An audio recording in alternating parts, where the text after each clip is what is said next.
तो वही हमारा प्रदेश है जो आजादी के 75 साल के बाद आज भी पिछड़ा प्रदेश कहलाता है। आज भी हमारे ही प्रदेश के लोग मजबूर हैं पलायन कर दूसरे प्रदेश में जाने के लिए, शिक्षा के लिए, रोजगार के लिए, स्वास्थ्य सेवाओं के लिए। ये गंभीर विषय है, हम लोगों को इसकी गंभीरता को समझना जरूरी है कि भैया क्या कारण है कि जहां दूसरे प्रदेश एक के बाद एक विकास की राह पर आगे बढ़ते गए, तो वही हमारा प्रदेश आजादी के 75 साल के बाद आज भी पिछड़ा प्रदेश कहलाता है। आज भी हम लोग के ही प्रदेश से पलायन होता है, दूसरे प्रदेशों में हम लोग जाते हैं। मैंने आज तक कभी नहीं सुना कि कोई दिल्ली का लड़का बिहार आता हो शिक्षा के लिए। आप लोगों ने सुना क्या? कभी कोई लड़का लड़की बिहार आया रोजगार के लिए? तो फिर क्यों सिर्फ हम बिहारियों को ही दूसरे प्रदेश जाना पड़ता है शिक्षा के लिए, रोजगार के लिए, स्वास्थ्य सेवाओं के लिए? यहाँ पे बुजुर्ग मौजूद है, महिलाएं मौजूद है, इनको मैं देखता हूँ दिल्ली में दिनों दिन तक लाइन लगाकर खड़े रहते हैं एम्स के सामने डॉक्टर से मिलने के लिए। भैया क्यों ये व्यवस्था हमें हमारे प्रदेश में नहीं मिल सकती? कारण क्या है? क्यों जब दूसरे प्रदेश विकास की राह पर तीव्र गति से आगे बढ़ते रहे, तो कारण क्या है कि हमारा प्रदेश आगे नहीं बढ़ पाया?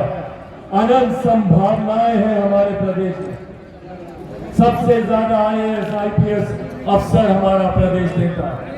जब शिक्षा के महत्व को कोई नहीं जानता था, उस वक्त नालंदा यूनिवर्सिटी पर हम लोग फख्र करते थे।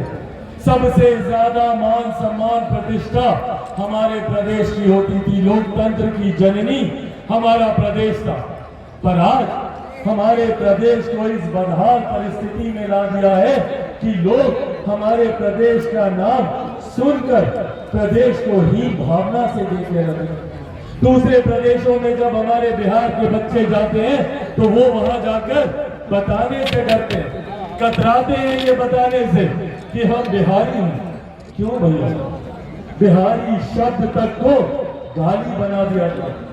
दिल्ली में रहा हूं, बंबई में मैंने काम किया, देखा मैंने किस तरीके से दूसरे प्रदेशों में हम बिहारियों के ऊपर लाठियां चलाई जाती हैं, डंडे बरसाए जाते हैं, ए बिहारी बोलकर घूसे लात मारे जाते हैं। और इतना होने पर भी हमारी राज्य सरकार, हमारे मुख्यमंत्री खामोश रहते हैं। एक शब्द उनकी जुबान से नहीं निकलता तो दूसरे प्रदेशों में बैठे हमारे बिहारी साथियों को यकीन दिलाए। क्यों ये परिस्थिति बनी? क्यों ऐसी व्यवस्था आई कि बिहार आज इतनी बदहाल परिस्थिति में पहुंचा? क्योंकि मुख्यमंत्री नीतीश कुमार जी ने बिहार में विकास से ज्यादा हम बिहारियों को बांटने पर ध्यान दिया। जैसे अंग्रेज रणनीति बनाते थे डिवाइड एंड रूल की, बांटो और शासन करो की रणनीति जो अंग्रेज बनाते थे, वही रणनीति का उपयोग हमारे मुख्यमंत्री नीतीश कुमार जी करते।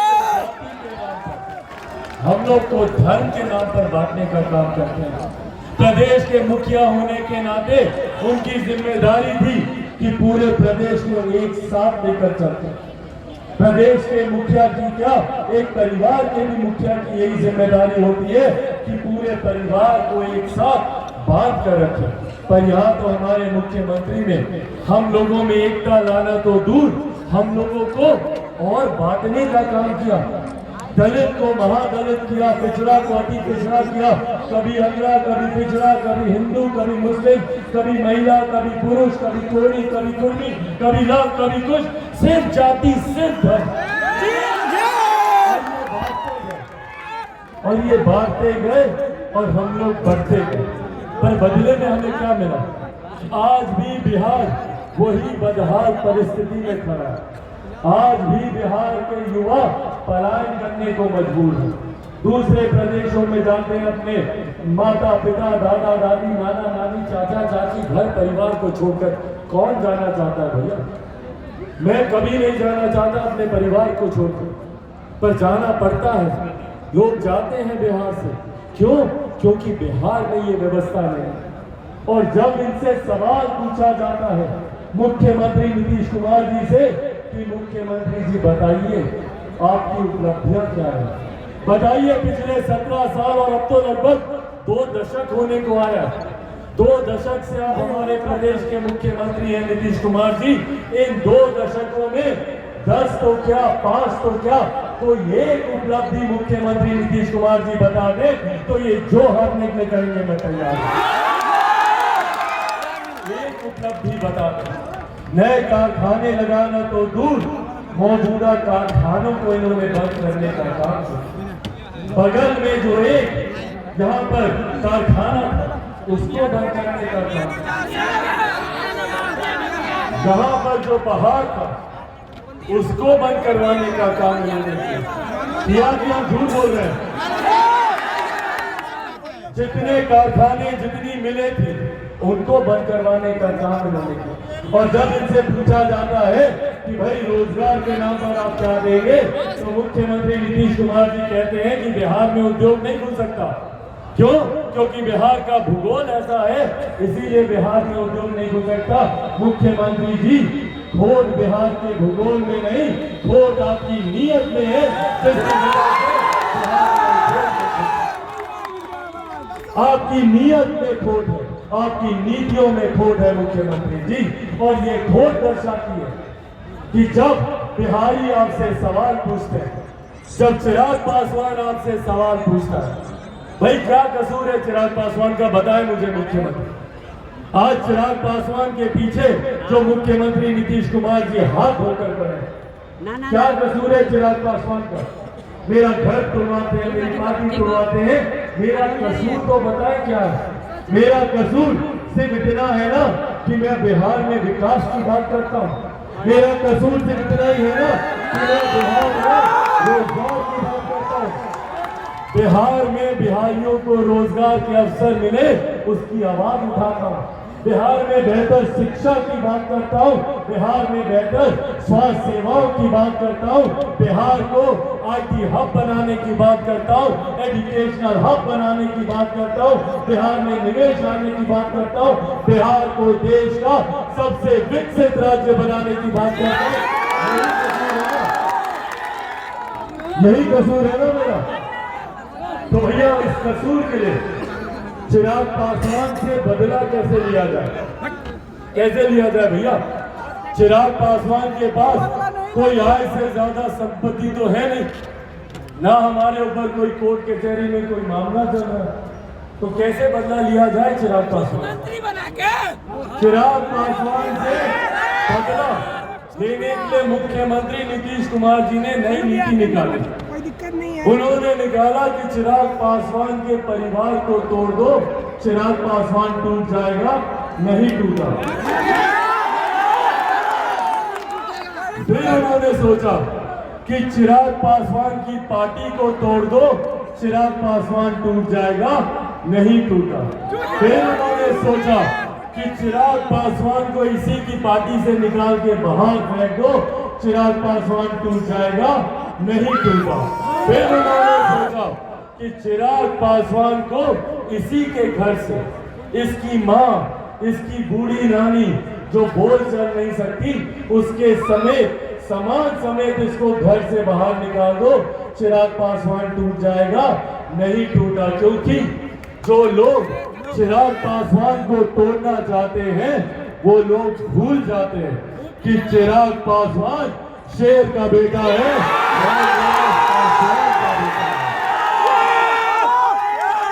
मैं टूटूंगा, मैं झुकूंगा। और भैया डरता तो मैं किसी से नहीं हूं, कितनी ताकत है।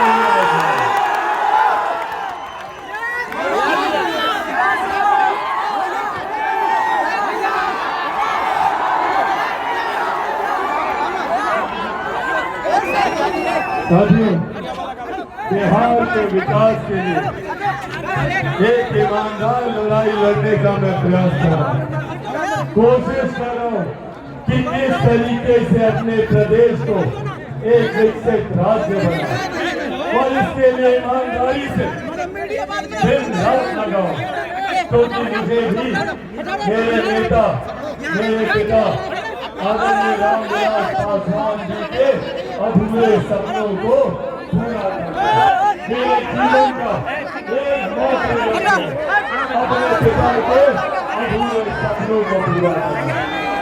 मेरे नेता, मेरे पिता ने 50 साल से ज्यादा, 5 दशक से ज्यादा उन्होंने अपना जीवन समर्पित किया बिहार और बिहारियों को।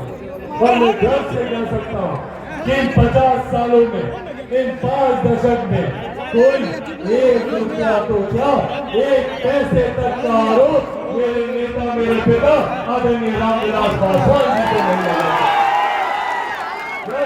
मुझे कि मेरी रगों में एक ऐसे नेता का खून है, मेरी रगों में एक ऐसे नेता का खून है जिन्होंने बिहार और बिहारियों को मुख्य धारा के साथ जोड़ने के लिए जीवन भर उन्होंने काम किया।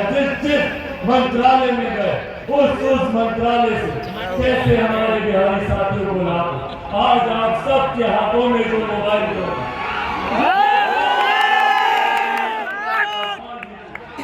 मुझे याद है वो दिन जब वो संचार मंत्री थे। उन दिनों में उन्होंने सोचा था कि ये मोबाइल फोन हर गरीब आदमी के हाथ में, पर वो एक ऐसा समय था, एक ऐसा दौर था जब मोबाइल फोन बहुत महंगा होगा।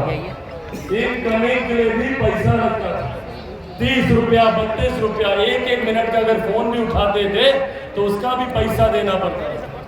उस वक्त हमारे नेता, मेरे पिता आदरणीय रामविलास पासवान जी ने सोचा था कि एक दिन ऐसा आएगा जब ये मोबाइल फोन बैंगन के भाव बिकेगा।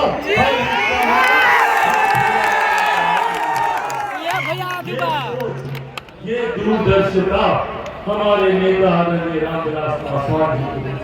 हमारे नेता ने कभी जात पात धर्म मजहब में फर्क नहीं। जिस मंत्रालय में गए उस मंत्रालय से हर जाति, हर धर्म के लोगों को सम्मान देने का काम किया।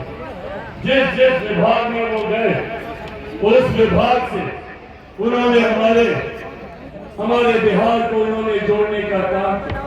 भले वो रेल मंत्रालय हो, श्रम विभाग और तो अपने अंतिम दिनों में सेल से भी उन्होंने हर वो संभव योजनाओं को बिहार में लाने का उन्होंने काम किया जो उनसे मुमकिन होता। और आज भी मुझे वो दिन याद है अपने जीवन के अंतिम दिनों में, जब मेरे नेता, मेरे पिता अंतिम सांसें ले रहे थे।